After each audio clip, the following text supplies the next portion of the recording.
السلام ہیں؟ علیکم ورحمۃ اللہ۔ وعلیکم السلام ورحمۃ اللہ۔ جی مصطفیٰ خیریت؟ اللہ کا فضل ہے۔ قرآن میں حدیث میں صاف ہم۔ طور پر ہے کہ اللہ کے نبی کے پاس علم غیب نہیں تھا، اب یہ کہاں مانتے ہی نہیں ہے، کہاں یہ بولا کہاں مشکل۔ لکھا کہاں لکھا ہے حضور کے پاس علم غیب نہیں تھا؟ جی کہاں لکھا ہے حضور کے پاس علم غیب نہیں تھا؟ قرآن پاک میں ہے نا صاف طور پر وہ آیت لا اعلم الغیبہ، اور بہت ساری آیتیں قل لا املک لنفسی نفعا ولا ضرا۔ تو قرآن میں تو یہ بھی آیا ہے کہ رسولوں کو علم غیب دیا گیا ہے، سورہ جن میں لکھا ہے الا من ارتضی من رسول۔ جی جی، اس میں اللہ من ارتضی من رسول، ہم۔ اس میں علم غیب کہاں ہے؟ اس میں تو خبر غیب ہے۔ تو خبر غیب کیا کیسے دی جاتی ہے؟ جی خبر غیب الگ چیز ہوتی ہے اور علم غیب الگ چیز ہے۔ میں نے آپ کو کوئی خبر دی تو وہ آپ کے لیے خبر غیب ہوگی، علم مطلب غیب تھوڑی بنے گا وہ۔ کس سے خبر؟ حضور صلی اللہ علیہ وسلم کے پاس جو غیب کی خبریں ہیں جی حضرت، وہ کس طرح آئی ہیں؟ وہ وحی کے ذریعے آئی ہے، جبریل امین کے واسطے سے۔ ہر چیز وہی کے ذریعے آئی ہے حضور صلی اللہ علیہ وسلم کے پاس؟ جی حضرت، لیکن علم غیب وہ ہوتا ہے نا جو ڈائریکٹ ہو، بیچ میں کوئی واسطہ نہ ہو، اس میں کوئی ذریعہ نہ ہو، اب ڈائریکٹ حاصل ہو۔ بخاری شریف میں حدیث پاک ہے، حضور صلی اللہ علیہ وسلم صلی اللہ قبرستان کے پاس سے گزر رہے تھے علیہ جی تو قبر کے اندر عذاب ہو رہا تھا۔ جی حضرت، حضور علیہ الصلوۃ والسلام نے ٹہنی کاٹ کے 2 شاخیں بنا دی، ٹھیک، ایک کے اوپر رکھے، ایک کے اوپر رکھی۔ جی حضرت، صحابہ نے پوچھا یا رسول اللہ آپ نے کیوں کیا؟ کہہ رہے ہیں ان کو عذاب ہو رہا تھا۔ جی حضرت، تو اس پر ہے کہیں یہ ثابت کہ حضور علیہ الصلوۃ والسلام کے پاس جبریل امین آئے اور جی انہوں نے ہاں یہ صحیح بتایا؟ ہے، یہ تو ہاں بالکل، یہ چونکہ یہ تو وحی سے ہے جو قرآن نے کیسے اصول، وہی سے ہاں؟ قرآن نے اصول بیان کر دیا نا، وما کہاں ينطق اصول عن بیان کیا؟ الهوى ان هو الا وحی یوحى، کہ نبی جو بھی بولتا ہے وحی سے بولتا ہے، جو مطلب کہتا ہے کس وحی سے وہی سے؟ کہتا ہے۔ وہی سے کون سی وہی مراد ہے؟ تو قرآن نے تو اچھا صاف، یہ بتاؤ ہاں، وہی اور بخاری کے اندر یہ بھی حدیث ہے حضرت عائشہ کی کہ من حدثک انہ یعلم الغیب فقد کذب، تو کہ اس جو کا حضور کی طرف علم غیب کی نسبت کرے تو وہ جھوٹ بولتا ہے، وہ جھوٹ ہے۔ کیا ہے؟ یہ بھی تو حدیث ہے نا، کیا؟ من حدثک انہ یعلم الغیب فقد کذب، حضرت عائشہ کی حدیث ہے، بخاری کے اندر ہے کہ جو اللہ کے نبی کی طرف علم غیب کی تو نسبت کرے تو وہ جھوٹ کون بولتا سا؟ ہم لوگ یہ پہلے یہ سن لیجیے نا، ہم کس غیب کی بات کر رہے ہیں؟ ہے۔ جی قرآن میں جہاں کہیں بھی غیب کی باتیں کی نفی آئی ہے وہاں سے مراد ذاتی ہے، جی، اور ہم جہاں مانتے ہیں وہاں عطائی مانتے ہیں۔ تو اگر حضور کو عطائی خدا مان لے، ہاں؟ مان سکتے ہیں؟ کیا عطائی خدا مان سکتے ہیں حضور کو؟ یہ کوئی بات ہے؟ کسی کو خدا مان سکتے ہیں؟ تو وہی تو میں آپ سے کہ جیسے تو غیب خدا ماننا ہونا الگ اللہ بات کی ہوئی۔ صفت ہے، معبود ہونا اللہ کی صفت ہے، ایسے ہی علم غیب بھی اللہ کی صفت ہے، چاہے نہیں وہ عطائی تو ہو یا ذاتی ہو۔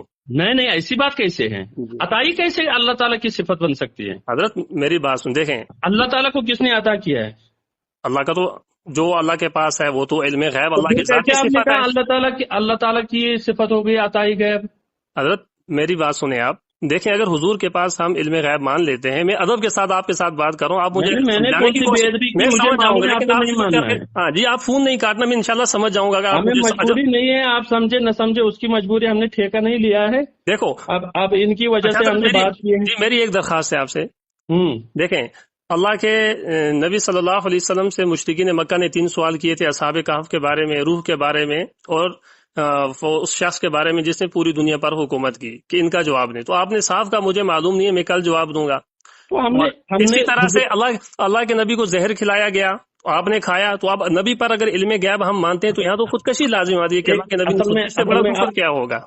اصل چیز آپ شاید عقیدے اہل سنت سے واقف نہیں ہے۔ جی حضرت، ہم حضور صلی اللہ علیہ وسلم کا جو ماکان و مایکون کا علم مانتے ہیں وہ ہم آخری میں مانتے ہیں، یعنی شروعات سے جتنی اللہ تعالیٰ نے نوازشیں کی تھی، جی آخری دور میں ان نوازشات پر مزید اللہ تعالیٰ نے اضافہ فرمایا۔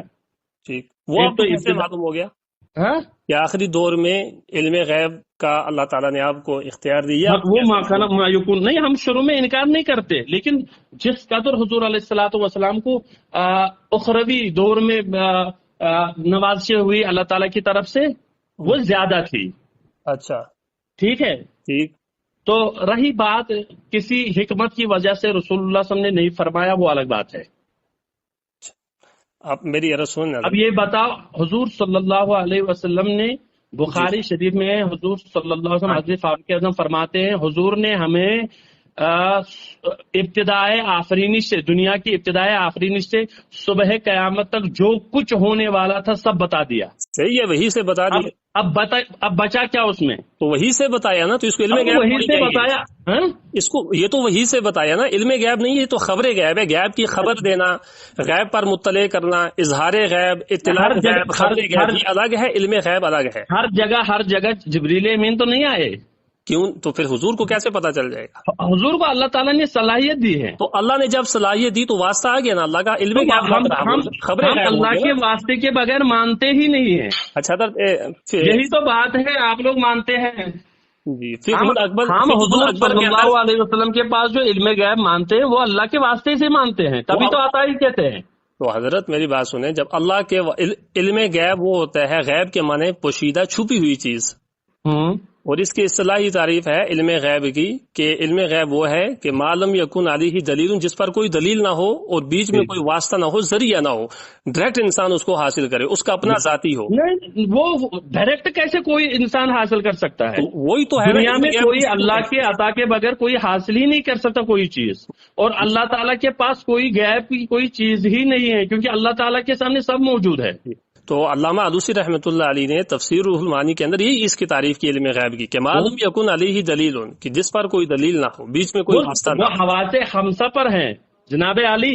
جی، وہ حواس خمسہ کے مقابل میں بتائیے. سورہ ہود کی تفسیر میں سورہ ہود کھولیں، اس کی تفسیر آپ پڑھیں، اس کے اندر علامہ علوسی رحمۃ اللہ. میں کہہ رہا ہوں ٹھیک ہے، آپ پڑھ لیجئے جہاں پر اصل میں حواس خمسہ سے وہ غائب ہیں. جی، ان کی متعلق ہیں. اور حضور صلی اللہ علیہ وسلم نے مدینے میں بیٹھ کر انہوں نے دوسرے ممالک کی خبریں صحابہ کو بتائی، فلانی صحابی شہید ہو گئے، دوسرے صحابی شہید ہو گئے. صحیح ہے، مانتا ہوں، اور یہاں تک بتا دیا. وہ تو وہی سے بتایا نا جی. ارے کس وحی سے؟ جبریل امین آئے. چلو خدا ہی نے اللہ ہی نے بتایا، تو اللہ کے بتانے سے تو بتایا. تو علم اللہ تعالیٰ کے عطا سے تو ہم مانتے ہیں. اللہ تعالیٰ اب اس کو خبر غیب بولے، پھر علم غیب بولے. ہمیں آپ سے یہ اختلاف نہیں ہے. آپ اسے علم غیب کہو، آپ اسے خبر غیب کہو، آپ اسے انباء غیب کہو، آپ جو کہو سو کہو، ٹھیک. اس سے مسئلہ نہیں. مسئلہ یہ ہے کہ حضور علیہ السلام کی تعریف فٹ نہیں آتی ہے. اس پر علم غیب کی تعریف فٹ نہیں. علم غیب الگ چیز ہے اور خبر غیب الگ چیز ہے. پھر تھانوی نے آدھا علم کیسے مانا؟ ہاں جی، پھر تھانوی صاحب نے آپ کے علم غیب کا نصف کیسے مانا؟ کیسے، کہاں پر لکھا ہوا ہے؟ کیا انہوں نے لکھا ہے حفظ الایمان میں. کیا لکھا؟ اگر سب تو نہیں ہے، رہ گئی بال تو بازیت تو جانوروں، پاگلوں وغیرہ دیگر الفاظ لکھے ہیں. بازیت کا اقرار انہوں نے کیوں کیا؟ صحیح. حضور کے پاس بعض مغیبات کا جو علم تھا وہ وہی کی وجہ سے تھا. تو ہم تو وہی بازیت تو ہم بھی مانے، چاہے وہی سے ہو چاہے اللہ تعالیٰ نے ڈائریکٹ. اس کو علم غیب نہیں کہیں گے، یہ آپ غلط کہہ رہے ہیں. ابھی بھی کہہ رہے تھے حضور کے پاس جو بازیت کا علم تھا، علم ہی تو ہم بھی کہہ رہے ہیں. نہیں، علم غیب اصل میں بات سنیے. اصل میں آپ کیا کہنا چاہتے ہیں؟ آپ اصل میں صرف لفظی تعبیر سے اس کو الگ کرنا چاہتے ہیں، باقی کچھ نہیں ہے آپ کے پاس. اچھا، امام اعظم ابو حنیفہ رحمۃ اللہ علیہ نے الفقہ الاکبر کے اندر لکھا ہے الانبیاء لا یعلمون الغیب. تو کیا یہ صحیح ہے؟ وہ ذاتی ہیں، بالکل ہم کہتے ہیں وہ ذاتی مراد ہے. یہاں تو کچھ بھی نہیں ہے، تو مطلق ہے ذاتی. اور مطلق کیسے چلے گا؟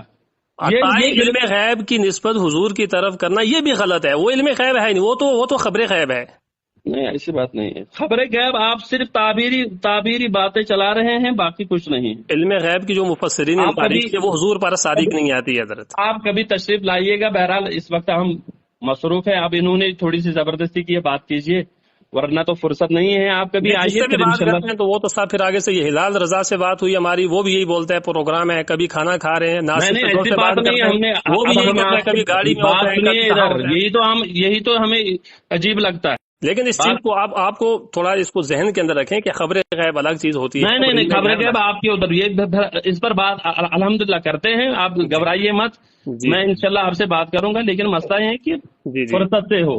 حضور مکہ سے جب مدینہ گئے تھے تو وہاں پر بچیوں نے اشعار پڑھے تھے، طلع البدر علینا من ثنیات وغیرہ. ایک بچی نے کہا تھا وہ فینا نبی یعلم ما فی غد، کہ ہمارے تو اللہ کے نبی نے فرمایا یہ مت کہو. یہ مت کہو، یہ الگ بات ہے. یہ نہیں کہا یہ کفر ہے. تو وہی تو ہے نا. اگر آپ کو یہ کبھی ایسا ہوتا ہے انسان تعریف کہتے ہیں یہ تعریف مت کرو. دیکھیں اگر نے کبھی پسند نہیں کیا ہے. تو وہی تو کیا پسند نہیں کیا ہے تو ہم کیوں ایسی بات اللہ کے نبی کی طرف منسوب کریں گے جو آپ کو پسند نہیں ہے؟ وہی تو میں آپ سے کہہ رہا ہوں، جب اللہ کے نبی نے اس کا رد کر دیا کہ میرے رد نہیں کیا، رد نہیں کیا، اتنا فرمائی یہ مت کہو، یہ بھی نہیں کہا کہ میں نہیں جانتا ہوں۔ ٹھیک ہے، تو آپ کا یہ کہنا کہ یہ مت کہو، یہ گویا حضور کو پسند نہیں